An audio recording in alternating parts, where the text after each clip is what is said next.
Salmo 90. Empezamos a estudiar este salmo la semana pasada.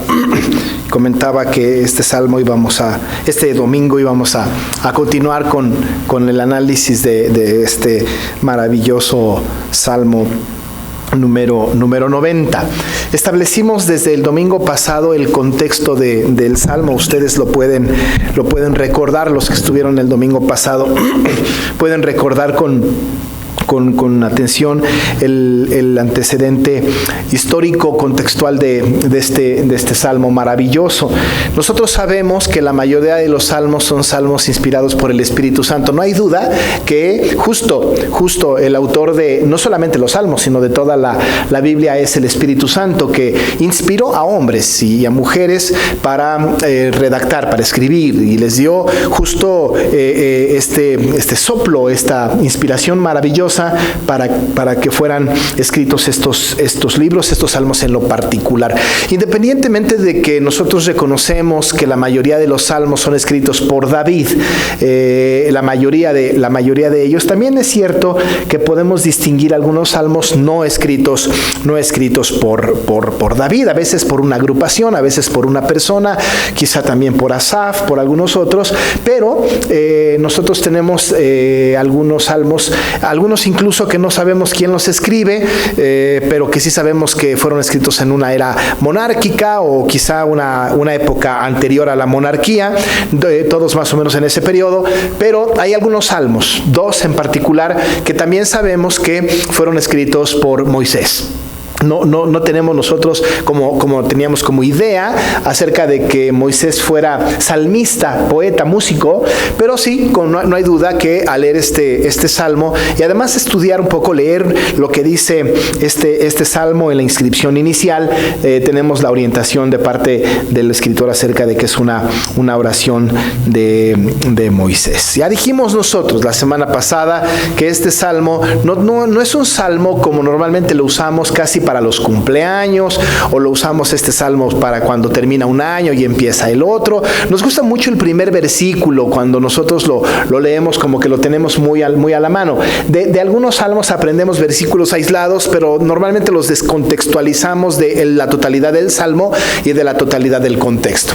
Nosotros tomamos pues entonces este salmo y nos gusta saber que el Señor ha sido refugio nuestro de generación en generación, y entonces cumplimos años y recordamos este salmo. La gran pregunta que surge en el estudio del salmo es: ¿será que con esta intención Moisés escribió el salmo?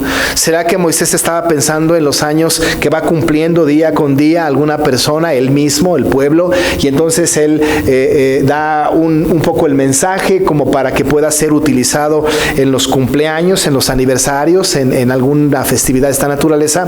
No, parece que no es así.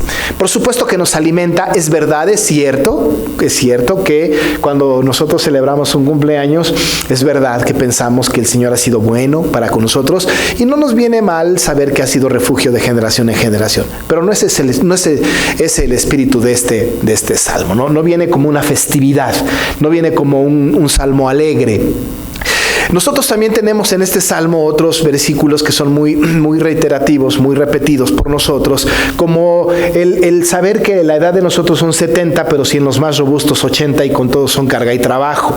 Entonces también tomamos estos salmos para hablar acerca de nuestra temporalidad, y hablamos acerca de los años que tenemos, y que los años que tenemos, bíblicamente hablando, deben de ser 70, y si en los más robustos 80, con todos son carga y trabajo. Pero los que pasan de los 80 pensarán entonces que hay después de los 80. Así que entonces encajamos este salmo en un contexto equivocado, muchas veces con versículos así aislados. Un versículo más que nos gusta mucho del salmo es: sea la luz de Jehová nuestro Dios sobre nosotros, y la obra de nuestras manos confirma sobre nosotros. Sí, la obra de nuestras manos confirma. He escuchado este versículo aplicado, por ejemplo, en la consagración de ministerios. Decimos, estos ministerios se van a consagrar, van a dedicarse al Señor, y entonces hablamos acerca de sea la luz de Jehová nuestro Dios sobre nosotros, y la obra de nuestras manos confirma sobre nosotros. Sí, la obra de nuestras manos confirma. ¿Será esto así? Nosotros tomamos a veces versículos de la Biblia que nos ayudan para alguna idea personal, alguna idea festiva, alguna idea que nos viene bien, y no necesariamente está mal, pero ciertamente descontextualizamos muchas veces el texto que estamos leyendo en su contexto. ¿Será que el Salmo es un salmo festivo? ¿Será que el Salmo es un salmo que nos llene de alegría leerlo? Nosotros tenemos una gran cantidad de escritos bíblicos que nos gozamos muchísimo, nos sentimos muy contentos cuando los leemos, nos alimenta el alma y el espíritu. Pero conocemos el contexto y entonces entendemos que en realidad el momento en que Moisés escribe este salmo no es precisamente el momento más festivo. Hay una gran tragedia. Hay una situación que le ha afectado muchísimo a Moisés y por supuesto a Josué y a Caleb, y también por supuesto a un pueblo completo, un pueblo que ha estado caminando en el desierto. El contexto, como lo hemos dicho ya, lo encontramos en el libro de Números. Hemos nosotros consultado este contexto. Hemos hablado un poco de este contexto y solamente lo voy a repetir de manera muy rápida.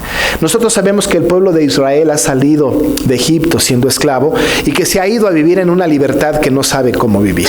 Y nosotros dijimos la semana pasada, es correcto, es bueno que el pueblo no sepa vivir en libertad, ¿no? Es decir, tiene que depender de Dios, tiene que aprender a una dependencia absoluta en el Señor. Así que entonces en el camino del desierto, el pueblo va a ser un pueblo que no ha entendido que el Señor soberano del cielo y de la tierra va a cuidar de este pueblo, que lo va a preservar. Sí les ha prometido sacarlos, llevarlos para el desierto, para que le adoren en una tierra prometida que fluye leche y miel, y se los ha repetido una gran cantidad de veces. Entonces el pueblo tiene que creerle a Dios.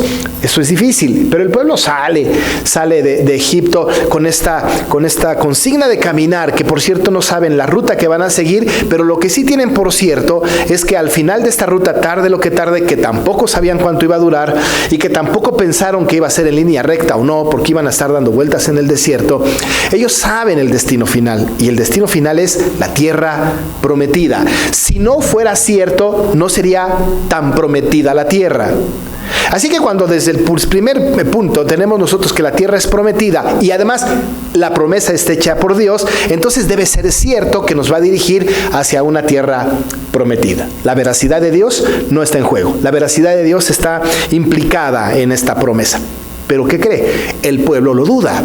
El pueblo está constantemente en queja, aún y con las promesas dadas por el Señor. El pueblo está quejándose constantemente, dudando constantemente respecto de la promesa.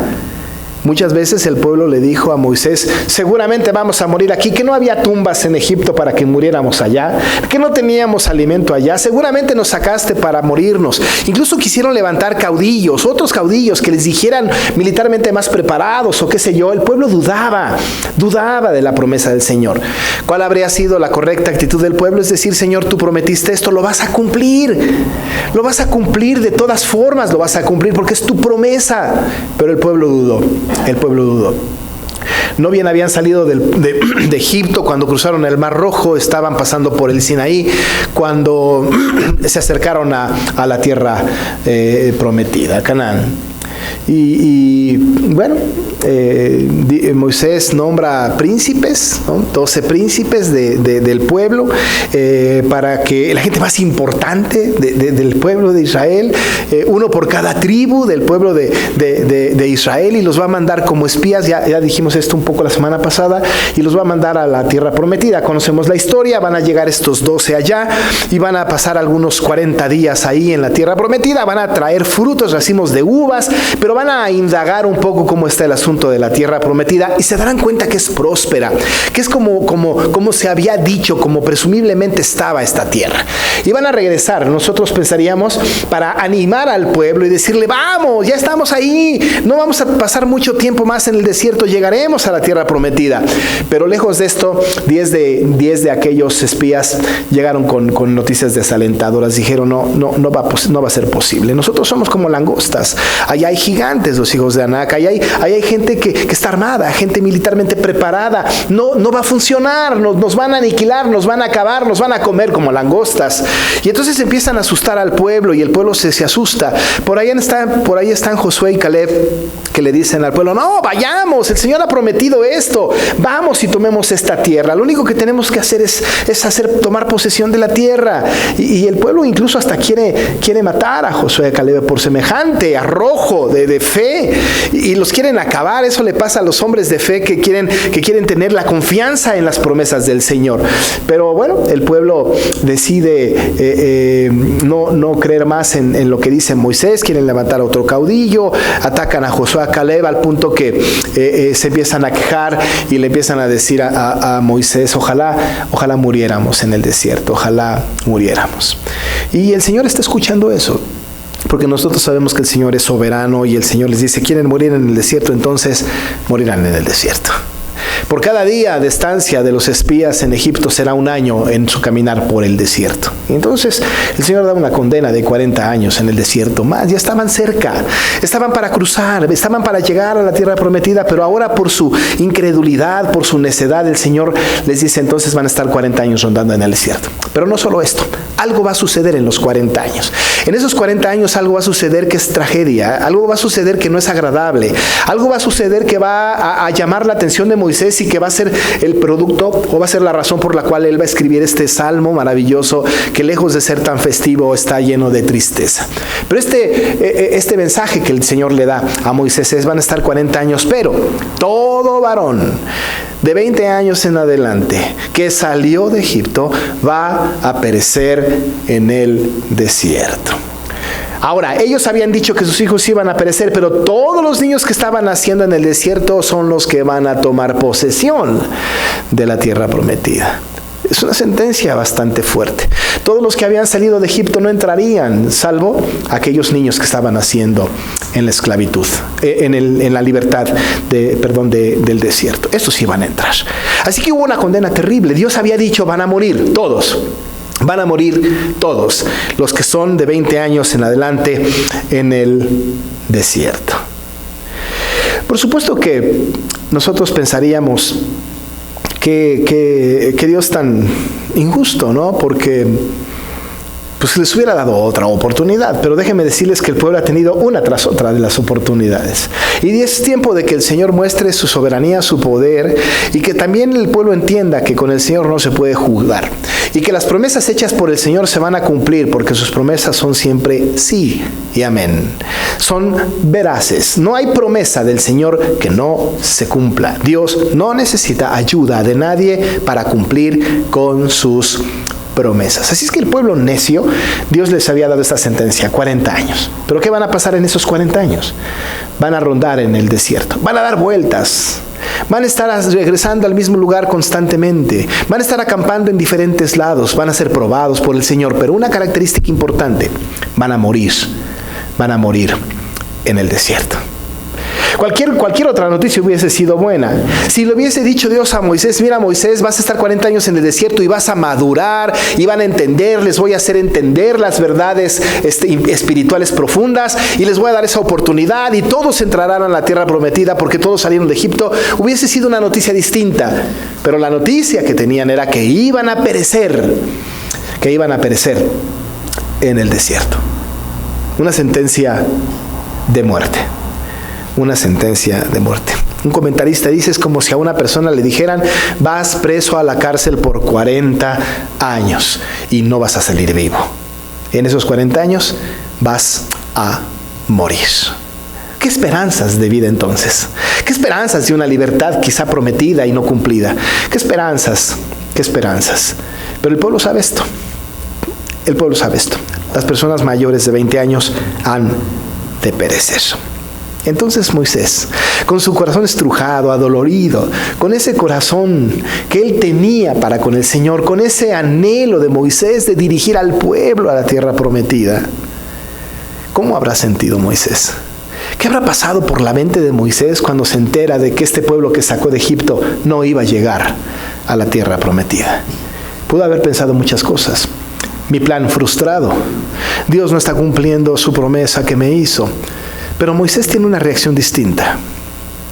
y escribe el Salmo 90.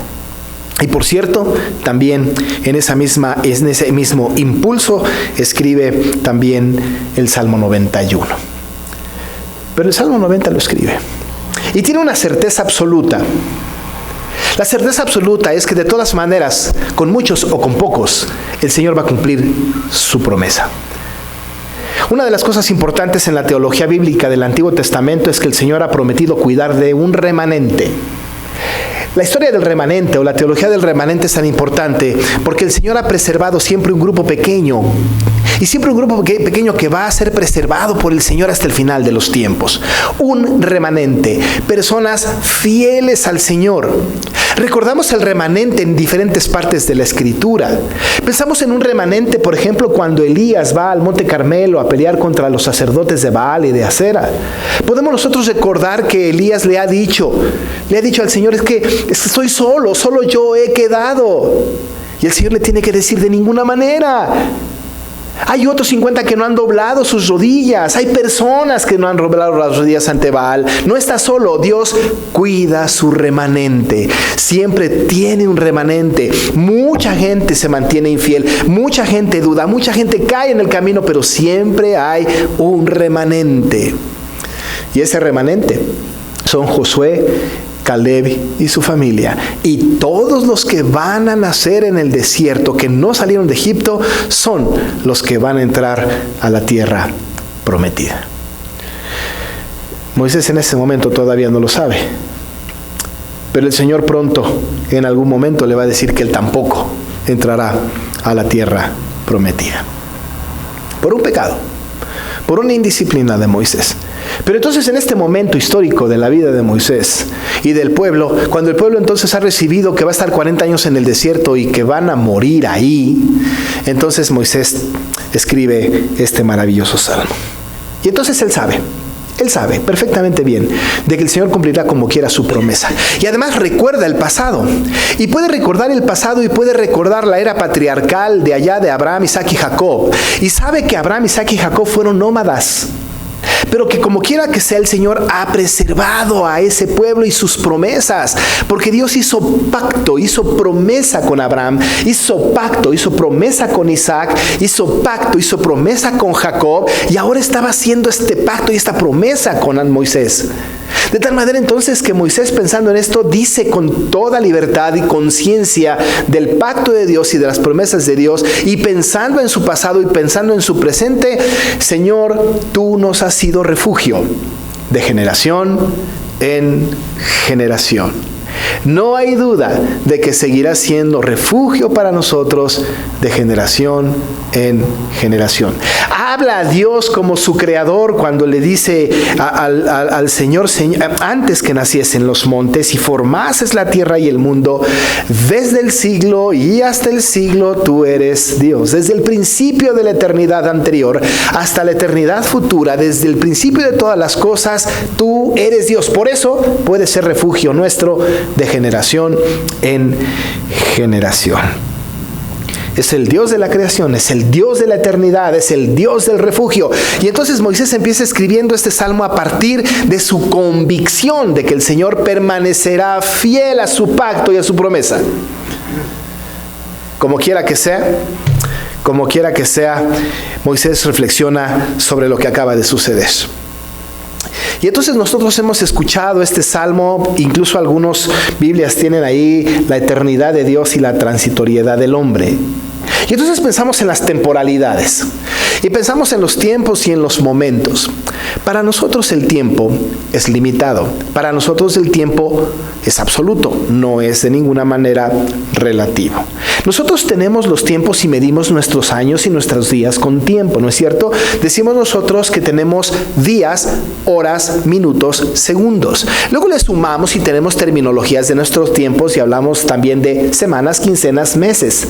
Hablamos bimestres, trimestres, semestres. Hablamos de un año, hablamos de un lustro, hablamos de un siglo, hablamos de un milenio. Hablamos en términos de tiempo y tenemos palabras precisas para hablar acerca del tiempo. Y toda nuestra existencia está limitada al tiempo, tanto así que decimos nosotros, mañana haremos tal o cual cosa. O incluso en el pasado, ayer hice tal o cual cosa. Nosotros estamos limitados en el tiempo, tan limitados que tenemos que esperar mucho tiempo para que llegue algo. El tiempo para nosotros es absoluto. A veces nuestra percepción del tiempo cambia, ¿no es cierto? Porque yo me acuerdo cuando era pequeño y era por ahí de octubre en estas fechas y estaba la Navidad muy cerca y la Navidad era muy festiva porque había regalos, ¿no? Yo decía, es octubre, falta una barbaridad para diciembre. Se me hacía larguísimo. Pero mis papás, que tenían que planear todo, decían, ya es octubre, estamos cerquísima de diciembre. La percepción del tiempo entonces para nosotros de repente se convierte en algo subjetivo. Pero no hay duda de que tanto para mí de niño como para mis papás de adultos, de todas maneras los días seguían siendo de 24 horas. No había manera ni de adelantar y tampoco había manera de atrasar. Sin embargo, el tiempo es un asunto importantísimo. Tan importante que entonces Moisés reflexiona sobre el asunto del tiempo de manera reiterada en el Salmo, tanto así que incluso habla del tiempo de nuestra vida. Son 70 años nuestros años y si en los más robustos son 80 años. Hay tiempos. Pero empieza a reflexionar sobre este asunto y contrasta sus tiempos o su percepción del tiempo contra nuestra percepción del tiempo. Y entonces él habla en ese sentido y empieza esta sección del Salmo diciendo en el versículo 3, vuelves al hombre hasta ser quebrantado y dices, convertíos, hijos de los hombres, porque 1000 años delante de tus ojos son como el día de ayer que pasó y como una de las vigilias de la noche. Los arrebatas como con torrente de agua, son como sueño, como la hierba que crece en la mañana. En la mañana florece y crece, a la tarde es cortada y se seca. Así que entonces empieza a hacer este contraste de tiempos. Pero lo que empieza a hacer Moisés en esta sección de este maravilloso salmo es que está diciendo al Señor, está orando al Señor y le dice que Dios pone límites a la vida. Límites, dice él, a la vida. Déjeme decirles que si usted tiene acceso a una nueva traducción viviente o a la nueva versión internacional, cuando este texto se dice en el versículo 3, nos refiere al pasaje de Génesis 3:19. El pasaje de Génesis 3:19 dice esto: del polvo venimos y al polvo lo volveremos. Le está diciendo pues entonces el Señor Adán que ahí del polvo fue tomado y al polvo va a regresar. Nuestro inicio y nuestro fin son lo mismo. Del polvo venimos y al polvo regresaremos. Y hay una versión de la Biblia en donde en este texto particularmente dice: haces que la gente vuelva al polvo con solo decir, vuelvan al polvo ustedes mortales. Dice entonces la Biblia en nuestra versión, vuelves al hombre hasta ser quebrantado, es lo regresas al polvo. Cosa más significativa. ¿Por qué es tan significativa? Porque aquellos varones, aquellas personas mayores de 20 años o mayor de 20 años van a morir en el desierto. Del polvo vinieron y al polvo regresarán en el desierto. Y Moisés reflexiona sobre esto y le va a decir al Señor que él sabe que pone el Señor límites a la vida. No hay manera de alargarla, no hay manera de acortarla. El límite de la vida está en las manos del Señor. Y él sabe que aquellas personas van a morir en el desierto, lo sabe.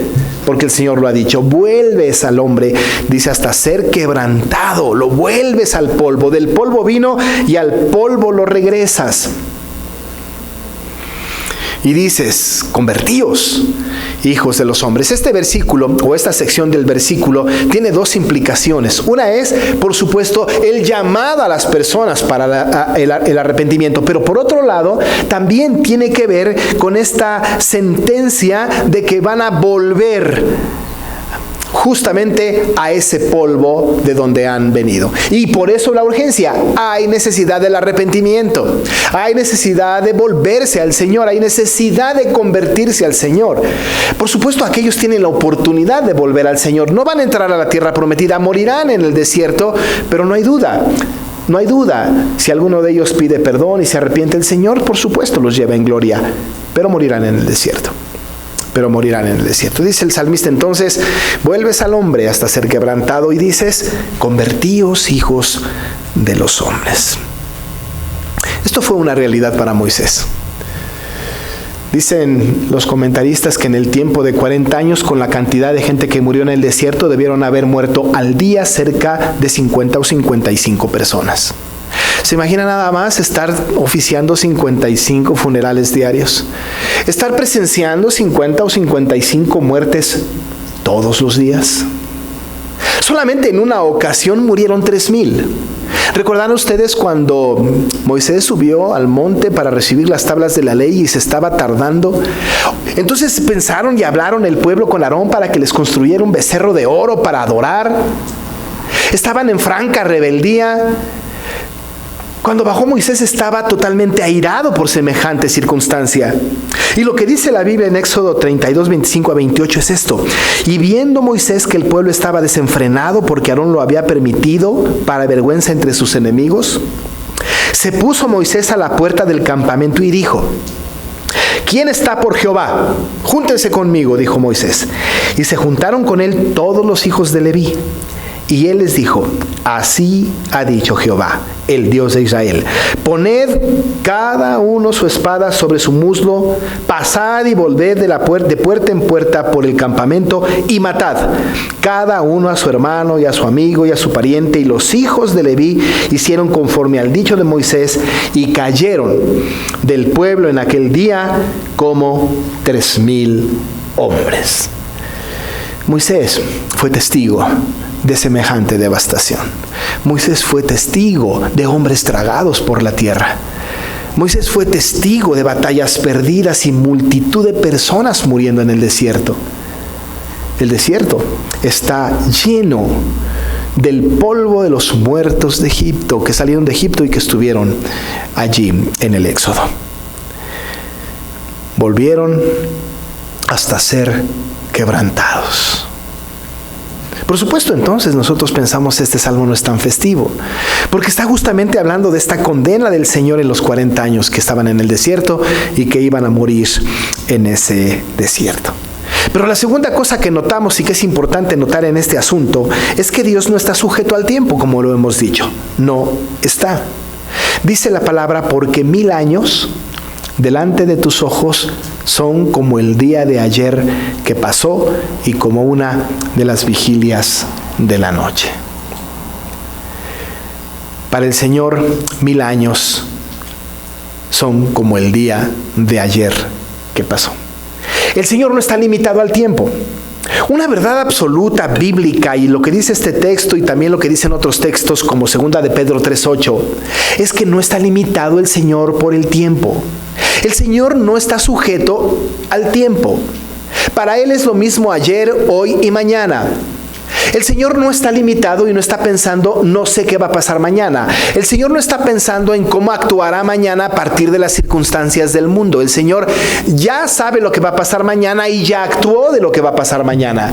Estamos hablando de un Dios soberano. El Dios soberano es el Dios que tiene control de toda la historia y de su tiempo. No está sujeto al tiempo. Déjenme decirles que para el Señor, la Edad Media fue como ayer. La caída de Jerusalén fue como antier. Para Él no ha pasado tiempo. Él tiene todo en una sola percepción. Él no está tan limitado como nosotros en el tiempo. Para Él no hay 24 horas, una semana, un mes, un trimestre, un semestre, un año. El Señor tiene todo contemplado en un mismo panorama. No hay tiempo. Bajo este principio, los creyentes de aquel tiempo, los que son judíos, los que están en el desierto, tienen que saber que el Señor no se ha olvidado y tiene presente la rebelión. Porque además no ha habido arrepentimiento. La única posibilidad para que el Señor no tenga presente la rebelión es que el pueblo se arrepienta y el Señor le perdone y Él oculte en lo profundo del mar su pecado y nunca se acuerde de él. Mientras que no hay arrepentimiento, mientras que no hay conversión, el Señor tiene presente la rebelión. El Señor conoce hoy el pecado de usted de hace muchos años y no se ha arrepentido como si hubiese sido hace un par de horas. Porque no está limitado en el tiempo. Porque 1000 años delante de sus ojos son como el día de ayer que pasó. Él dice como un tercio de la noche. y como una de las vigilias de la noche. Todos, dice David, todos mis caminos te son conocidos. No hay una sola cosa que el Señor no sepa y no hay una sola cosa que no el Señor la tenga presente. No podemos nosotros pensar, y el pueblo no podía pensar, bueno, van a pasar los años y quizás se le olvide al Señor nuestro pecado. No, porque la rebelión del pueblo la tenía Él como si hubiese sido apenas unos minutos antes. Quizá por esto nos conviene orar como oraba David en el Salmo 79:8. El Salmo 79:8 dice: no recuerdes contra nosotros las iniquidades de nuestros antepasados. Vengan pronto tus misericordias a encontrarnos, pues estamos muy abatidos. Un corazón arrepentido, un corazón suplicante, entiende que el Señor tiene presente nuestras rebeliones. Por eso David oraba: no recuerdes contra nosotros las iniquidades de nuestros antepasados. Vengan pronto tus misericordias a encontrarnos, pues estamos muy abatidos. Así que la rebelión del pueblo, nuestra propia rebelión, nuestro propio pecado, nuestra propia condición, si no hemos sido arrepentidos delante del Señor, el Señor tiene nuestra rebelión como si hubiese sido apenas hace unos minutos. No se crea, el Señor no ha olvidado nuestra rebelión. La olvidará cuando hayamos nacido de nuevo y hayamos confesado nuestro pecado y vengamos en arrepentimiento, y entonces el Señor esconderá en lo profundo del mar nuestro pecado y nunca más se acordará de él. Mientras que esto no suceda, entonces el Señor tiene contemplada nuestra rebelión. Y tenía contemplada la rebelión del pueblo que constantemente se quejaba, que constantemente iba en contra de Dios. Dice el Señor: yo tengo presente su rebelión. Por eso, entonces viene la tercera y última cosa. Por eso Dios determina el fin de nuestra existencia cuando quiere y de la manera que quiere. Dice el 5: los arrebatas como torrente de aguas, son como sueño. Como la hierba que crece en la mañana florece y crece, a la tarde es cortada y se seca. Es cortada y se seca. Así que Dios había determinado que todos los varones de 20 años en adelante murieran en esos 40 años. Y entonces Moisés sabe que el autor de la muerte de cada uno de ellos es el Señor, que ha sentenciado al pueblo. Porque dice entonces Moisés: tú los arrebatas. No murieron casualmente por una enfermedad, no murieron producto de su descuido. Tú les arrebatas porque esa es la sentencia que le has dado al pueblo.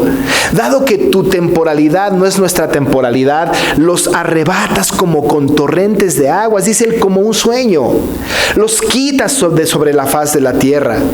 Y pone una metáfora y un ejemplo. Dice él: como la hierba que crece en la mañana florece y crece, a la tarde es cortada y se seca. Así de efímera es la vida de aquellos que se quejaron en el desierto.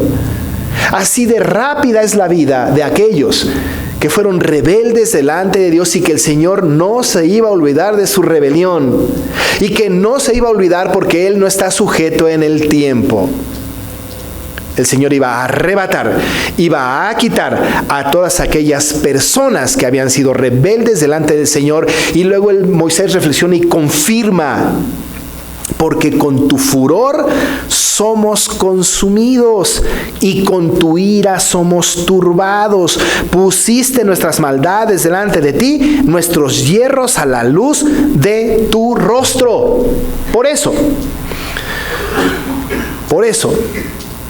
nuestros días declinan a causa de tu ira. Y claro, nosotros sabemos esto de primera mano, ¿no es cierto? Porque sabemos que la paga de pecado es muerte. ¿Sabe una cosa? Si Adán no hubiera pecado, hubiese vivido eternamente. Pero el pecado de Adán provocó la ira del Señor y había que morir. Nosotros, amado hermano, tenemos una sentencia de muerte. Una sentencia de muerte producto del pecado. La ventaja que tenemos es que nosotros hemos creído en Cristo como nuestro Salvador y nos promete una vida eterna. Pero los que no, sus días declinan a causa de su ira y perecerán y morirán, y el destino no será como el destino de aquellos que hemos creído en Cristo. Así que este salmo no es un salmo tan festivo. Este salmo no es un salmo tan alegre como presumiblemente lo decimos. Es esperanzador. Sabemos que es el Señor refugio nuestro de generación en generación. Oramos al Señor para que sea su luz sobre nosotros y que la obra de nuestras manos confirme. Pero no hay duda, hemos de estar conscientes de que el tiempo del Señor no es igual al tiempo que nosotros percibimos. Como quiera, del polvo venimos y al polvo regresaremos. La gran pregunta es, ¿cómo lo haremos? ¿Con qué fe? ¿Con qué convicción? ¿Bajo qué criterio? Vamos a orar. Señor, efectivamente creemos que tú nos has sido refugio de generación en generación. Sabemos nosotros con toda puntualidad de que tú no estás sujeto al tiempo y que del polvo venimos y al polvo regresaremos. Sabemos también, Padre, que el arrepentimiento de nuestros pecados, si bien es cierto que no quita de nosotros la muerte que tenemos encima, lo que sí hace es prometernos una estancia permanente contigo en el cielo. Sabemos que nuestros días declinan a causa de tu ira, pero sabemos que tu misericordia en Jesucristo nos alcanza para tener vida eterna cuando la vida nos sorprenda con la muerte. Padre, gracias por esta promesa. Pero permite que nosotros, no como el pueblo de Israel, seamos quejumbrosos. Creamos en tus promesas, eso es lo que queremos hacer, y estar sujetos a tu voluntad. A pesar de lo que sea, saber que tú cumplirás tu propósito en nosotros. Alabado y glorificado seas en el nombre de Jesús. Amén. Estemos de pie para recibir la bendición de nuestro Dios. Y ahora que la gracia de nuestro Señor Jesucristo, el amor de Dios el Padre y la comunión con el Espíritu Santo sea con cada uno de ustedes, desde ahora y para siempre. Amén. Hermanos, tomen asiento.